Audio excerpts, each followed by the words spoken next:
Shalimar Jewelry Dasra Diwali Dhamaka offer. Flat 6% VA on gold jewelry. Offers only in Kakinada, Rajahmundry, Eluru.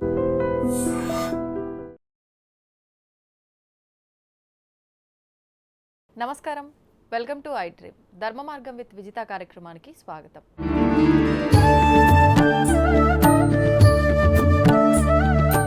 ప్రస్తుతం మనతో పాటు ఉన్నారు ప్రముఖ ఆధ్యాత్మికవేత్త, జ్యోతిష్య పండితులు మాడుగుల శివప్రసాద్ గారు. ఇప్పుడు గురుగారితో మాట్లాడి మరిన్ని విషయాలు తెలుసుకుందాం. నమస్కారం గురుగారు. ఆశీర్వచనం తల్లి.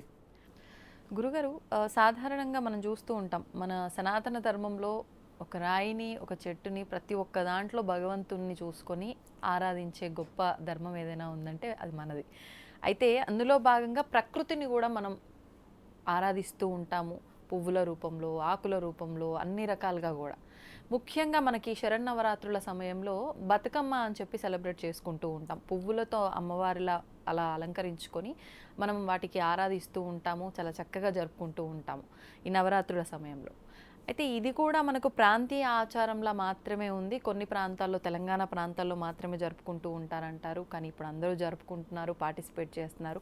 అసలు ఈ బతుకమ్మ నిజంగా మన శాస్త్రాల్లో, పురాణాల్లో లేదా? ఇది ప్రాంతానికి సంబంధించిందేనా? అసలు ఎందుకు జరుపుకుంటున్నాం ఇలా పువ్వులని ఆరాధించే ఈ పద్ధతి ఎక్కడి నుంచి వచ్చింది మనకు? శ్రీ మహాగణాధిపతయే నమః.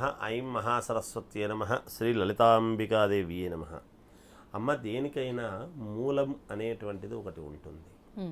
ఇక్కడ బతుకమ్మ అనేటువంటి ఒక విధానము తెలంగాణ ప్రాంతంలో ఎక్కువ. అసలు బతుకమ్మ అనేటువంటిది ఏమిటి అనేటువంటిది చూస్తే ఇది కొంచెం కరెక్ట్ పదం నిజానికి. మిగతా ఇది అన్ని చోట్ల ఉంది. మనకు అమ్మవారి పూజలు, దేవి శరన్నవరాత్రోత్సవాలు అనేటువంటివి ఎప్పుడైతే వస్తున్నాయో, ఇవాళ మనకేమైందంటే అమ్మ, ఆధునిక కాలంలో అన్ని సిటీలు, పెద్ద పెద్ద సిటీలు అయిన దానివల్ల మనకు తెలియలేదు. పూర్వము గ్రామాలు. అందుకని ఇప్పుడు విజయవాడ, ఊరు వాడ అనేటువంటి పదం ఉంది చూడండి. ఇలా దానికి ఏమిటి అర్థము అంటే, ఇలా గ్రామాలు అనేటువంటివి ఉన్నప్పుడు గ్రామ దేవతలను మొదటగా పూజ చేసుకోవాలి. మొదట గ్రామదేవతకు పూజ చేసిన తర్వాత గ్రామము లోపల ఉండేటువంటి అమ్మవారికి ఉత్సవాలు జరగాలి. ఈ గ్రామదేవతల యొక్క పూజలలో వచ్చినటువంటి భాగమే ఈ బతుకమ్మ అనేటువంటి పండుగ. ఏమిటి మనకు బతుకమ్మ పండుగ? ఎక్కడి నుంచి వచ్చింది సాంప్రదాయం? మనకు మొదట విగ్రహాలు ఇవన్నీ లేవు. సాలగ్రామాలు అనేటువంటివి ఉండేటువంటి రూపాలు ఉండేవి. అందుకే అంబికము, ఆదిత్యము, శివసాలగ్రామము, విష్ణుసాలగ్రామాలోని సాలగ్రామాలోని ఉండేటివి. మనకు చెట్టు కింద ఒక రాయి, త్రికోణం రాయి పెట్టి దేవుడు, అది రాయి అని తెలుసు అందరికీ. కానీ ఆ చెట్టుకి మీద ఒక అరుగు కట్టి, అరుగు పసుపు పట్టించేసి పెద్ద బొట్టు పెట్టి ఇక్కడ దేవుడు అంటే అది గ్రామదేవత. ఊర్లో పొరిమేలలో బోట్రాయి, బోట్రాయి దేవుడు, పెద్దమ్మ తల్లి అని బోట్రాయి దేవుడు అని ఉండేది. ఆ బోట్రాయిని పూజించటం అనేటువంటిది ఆనవాయితీ. అవును గురుగారు. ఇవన్నీ మనకు సాంప్రదాయబద్ధముగా వచ్చినటువంటివి. అక్కడ ఊరి బొట్రాయి అనేటువంటిది పూజ చేస్తే గ్రామం అంతా కూడా సంతోషించేటువంటి దానికి అవకాశం.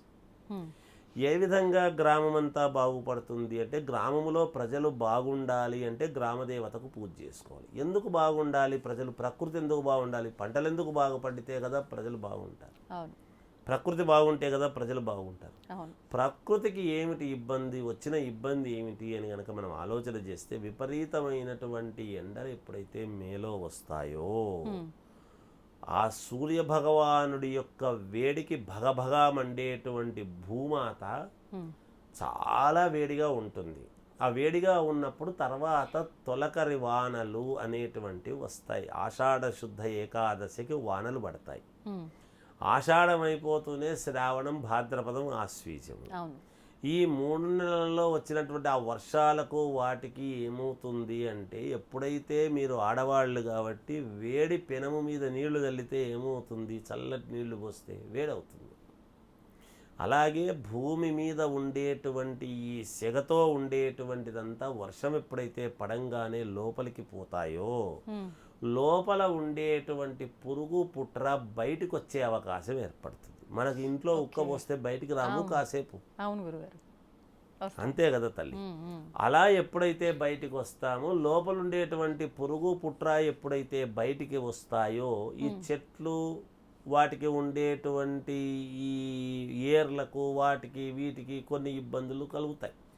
ఈ వర్షానికి నీళ్లు మామూలుగా మలినమైనటువంటి నీళ్లు వెళ్ళటము చేయటము ఇవన్నీ కూడా వచ్చి ఈ పురుగు పుట్ర బయటికి ఎప్పుడు వస్తాయో ప్రకృతికి కొంత ఇబ్బంది కలుగుతుంది. అవి చనిపోవటం వల్ల దుర్వాసన వల్ల వాటి వల్ల వీటి వల్ల అంటు రోగాలు ఏర్పడే అవకాశం ఏర్పడుతుంది. ఈ అంటు రోగాలు అవి రాకుండా చెయ్యకుండా కొంత ఇదే ప్రకృతిలోనే కొన్ని మూలికలు అనేటువంటివి మనకు ఉంటాయి. ఆ మూలికలతో కూడినటువంటి వాటితో వచ్చినటువంటి తీగలు ఆ పూలతో అప్పుడు ఈ పురుగు పుట్ర అనేటువంటిది ఇంటి ముందు రాకుండా ఇంటి ముందు కళ్ళాపులు జల్లుకోవటము, ఇంటి ముందు ముగ్గులు వేసుకోవటము, బతుకమ్మ అనేటువంటి అమ్మవారిని ఇంటి ముందు పెట్టుకొని ఇంటి లోపలికి జ్వరాలు అవి రాకుండా మా పిల్లలను చల్లగా కాపాడు తల్లి అని గ్రామదేవతకు పూజ చేసుకొని గ్రామదేవతను చేసుకున్నాము కాబట్టి సరిపోయిందిలే అని అనుకోకుండా కులదేవత అన్నట్టుగా మనకు బతుకమ్మ పండుగ అనేటువంటిది రకరకాల పువ్వులతో రకరకాల తీగలతో మనము అక్కడ ఇంటి ముందు పెట్టుకొని ఇంటి ముందు చుట్టూ అమ్మవారికి తిరుగుతూ చేస్తూ బతుకమ్మ పాటలను పాడుతూ చేసుకునేటువంటి ఏ విధంగా మమ్మల్ని సంతోషముగా ఆనందముగా ఆరోగ్యవంతముగా బతికించు తల్లి బతుకమ్మ. ఎంత అర్థం ఉంది చూడండి. మనము బతకాలి. ఏ విధంగా బతకాలి? మమ్మల్ని బ్రతికించు తల్లి. ఎలా బతకాలి అంటే ఆరోగ్యదాయకముగా మా పిల్లా పాపలు సంతోషముగా ఉండేట్టుగా నిరంతరము నిన్ను ఆరాధించేట్టుగా ప్రకృతి మేమే కాదు పక్కింటి వాళ్ళు ఈ కాలనీ అంతా మరి అందరూ కూడా ఆ ప్రకారముగా ప్రతి ఇంటి ముందు చేసుకుంటాం. అవును. ఎలా అయితే రథసప్తమి అని వస్తే ఇంటి ముందు పొంగళ్ళు పెట్టుకొని మనము సూర్యభగవానుడికి రథసప్తమి నాడు మనము చేసుకుంటామో శ్రీమన్నారాయణునికి ఆరోగ్యదాయకముగా అలాగే అమ్మవారికి ఆయా కాలాలలో వచ్చేటువంటి విధముగా ఈ గ్రామం అంతా కూడా బాగుండాలి అంటే ప్రతి ఇంటి ముందు కూడా బతుకమ్మ ఆట బతుకమ్మ పండుగ అనేటువంటిది చేసుకోవటంలో మమ్మల్ని సంతోషముగా ఆనందదాయకముగా బతికించు తల్లి బతుకమ్మ తల్లి అనేటువంటిది బతుకమ్మ పండుగ అనేది వచ్చింది సాంప్రదాయముగా. ఆ బతుకమ్మకి ఎప్పుడైతే మనము చేసుకుంటామో అమ్మవారు తృప్తి చెందుతుంది, మనకు మేలు చేస్తుంది. ఇప్పుడు బతుకమ్మ ఆటం అయిపోయిన తర్వాత ఇప్పుడు వినాయక చవితి అప్పుడు పూజలు చేసి నవరాత్రులు అంతా ఉంచి స్వామిని ఎలా నిమజ్జనం చేస్తున్నామో అమ్మవారి విషయంలో కూడా దుర్గమ్మ విషయంలో అలానే చేస్తున్నాం, బతుకమ్మ విషయంలో కూడా అలానే చేస్తున్నాం గురుగారు. దీని వెనకాల కూడా ఏదైనా ఆంతర్యం ఉందా? అంటే అమ్మా ఇప్పుడు నిజానికి అమ్మవారి పూజలు చేసిన తర్వాత అమ్మవారిని నిమజ్జనం చేయమని ఎక్కడా లేదు. అది చాలా తప్పు చేస్తున్నారు. ప్రతి చోట మండపాలు పెట్టి వినాయకుణ్ణి మాత్రమే చెయ్యాలి నిమజ్జనం అనేది. అమ్మవారిని నిమజ్జనం చేయమని ఎక్కడా లేదు. అమ్మవారి దేవాలయాల్లో మాత్రమే అమ్మవారిని అర్చించాలి. ఈ బతుకమ్మకు సంబంధించినటువంటిది ఏమిటి అంటే నేను ఇందాక చెప్పాను కదా, ఈ పువ్వులు అవి ఇవన్నీ ఏం చేస్తున్నామంటే ఇప్పుడు వినాయక చవితి పండుగకు కదా మనకు ఉత్తరేణి గరిక, ఈ గరక అనేటువంటిది ఉత్తరేణి ఇవన్నీ కూడా కొన్ని ముఖ్యమైనటువంటివి కాకుండా ఏవి బుద్ధి పుడితే అవి చెప్పి తీగలన్నీ తెచ్చి ఏదో చేస్తున్నారు. జిల్లెడు ఇవన్నీ కాకుండా తులసి జిల్లెడు గరక ఉత్తరేణి ఇవన్నీ కాకుండా ఏవి బుద్ధి పుడితే అవి నువ్వు కనపడినవన్నీ తెచ్చేస్తున్నారు. అట్లా కాకుండా బతుకమ్మ పండుగ అని అన్నప్పుడు కూడా కొన్ని ఉంటాయి మనకి. బ్రహ్మజముడు నాగజముడు ఇవన్నీ కూడా ఉన్నాయి ముఖ్యమైనటువంటివి. ఇవన్నీ కూడా పెట్టి పూలతో అలంకరణ చేసి ఎప్పుడైతే అవి నీళ్ళల్లో వేస్తామో మనకు ఆ నీళ్లే కదమ్మా మనకు రావాల్సింది. పూర్వం ఇదంతా కూడా పారేటువంటి నీళ్ళల్లో వేసే ఆంతర్యం ఏమిటి అంటే ఆ పారకము వలన నీళ్లు శుద్ధి అవుతాయి. శుద్ధి ఆ నీళ్లతోనే మళ్ళా మనకు వాడకం అనేది జరుగుతూ ఉంది. ఆ నీళ్లలో వేయడంలో ఆంతర్యం ఏమిటి అంటే ఇవన్నీ నీళ్లు కూడా ప్రక్షాళన అవుతాయి. కరెక్ట్. ఎప్పుడైతే పసుపు కుంకుమ అన్నిటితో కలిపి మనం ఎప్పుడైతే వేస్తూ ఉన్నామో, నీళ్ళల్లో పసుపు వేస్తే యాంటీబయాటిక్, నీళ్ళల్లో ఉండేటువంటి పురుగు పుట్ర కూడా అవి కూడా ఇదవుతాయి, అవును, మంచి ఉంటుంది, చెడ్డవన్నీ కూడా పోతాయి, నీళ్లు కూడా ప్రక్షాళన అవుతాయి. అందువల్ల చేస్తాం. అంతేగాని ఇప్పుడు మామూలుగా మంటపాలు పెట్టి అమ్మవారి విగ్రహాలు పెట్టి అమ్మవారిని కూడా చేస్తున్నారు. ఇది అమ్మవారి పూజలు చేస్తున్నాము అని అనుకుంటున్నాము, కానీ అమ్మవారిని ఎక్కడా కూడా శాస్త్రాల్లో మీరు తీసుకుపోయి నిమజ్జనం చేయమని ఎక్కడా చేయలేదు. అది అమ్మవారి యొక్క ప్రతిష్ట. అమ్మవారు నిరంతరము మనల్ని కాపాడాల్సిన అమ్మవారు కాబట్టి అమ్మవారిని అలా చేయకూడదు. అలా మండపాలు పెట్టి చేసి ఆరాధన అవి కాదు చేయాల్సింది. దేవాలయాలు దానికి పెట్టే ఖర్చు, దేవాలయాలలో జరుగుతూ ఉండేటువంటి అమ్మవారి దగ్గర నివేదన, ఇంకా ఏం చేయాలంటే దేవాలయాల దగ్గర అన్నదానము, అన్నప్రసాద వితరణ అనేటువంటిది కనుక దీనికి పెట్టే ఖర్చు అక్కడ పెట్టారు అంటే సర్వప్రాణికి మీరు ఇప్పుడు మండపాలు పెడుతున్నారో లక్షల కోట్ల మండపాలు పెట్టినంత పుణ్యం అన్నదానం వల్ల వస్తుంది. అది చేయడం లేదు, ఏది చేయవలన చేయడం లేదు.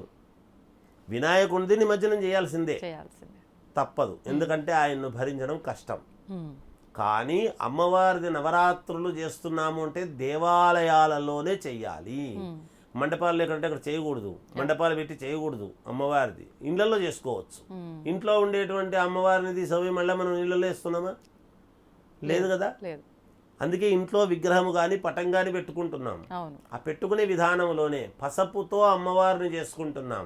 పసుపుతో అమ్మవారిని చేసుకుని అమ్మవారిని ఆరాధించిన తర్వాత ఆ ఇంటి గడపకే పసుపు పట్టించవచ్చును.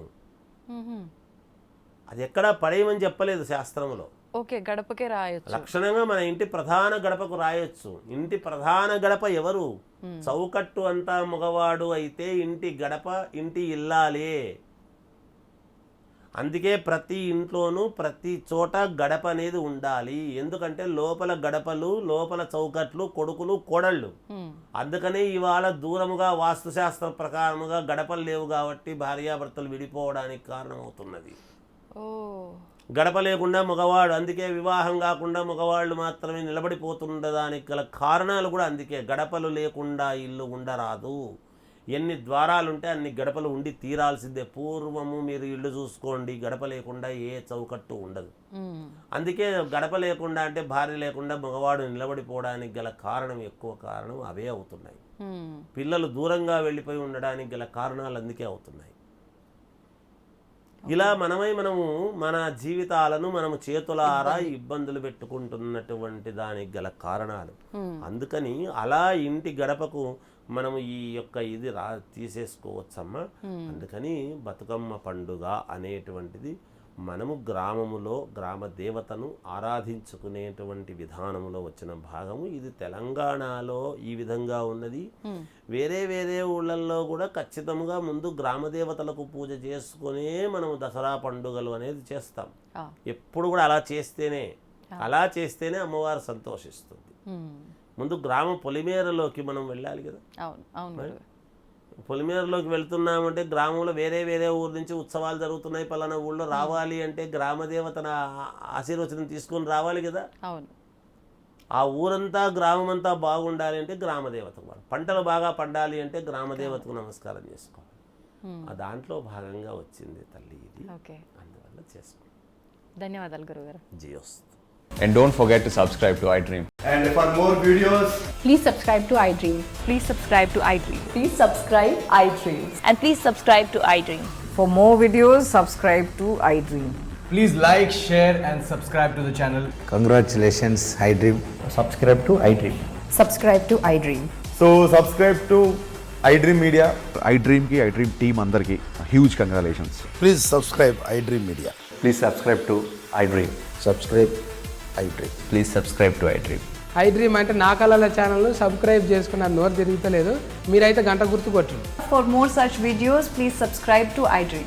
Subscribe to iDream. Please subscribe to iDream. Please subscribe iDream Media. Please do subscribe to iDream. Please subscribe to iDream Media. For best entertainment and information, please subscribe iDream.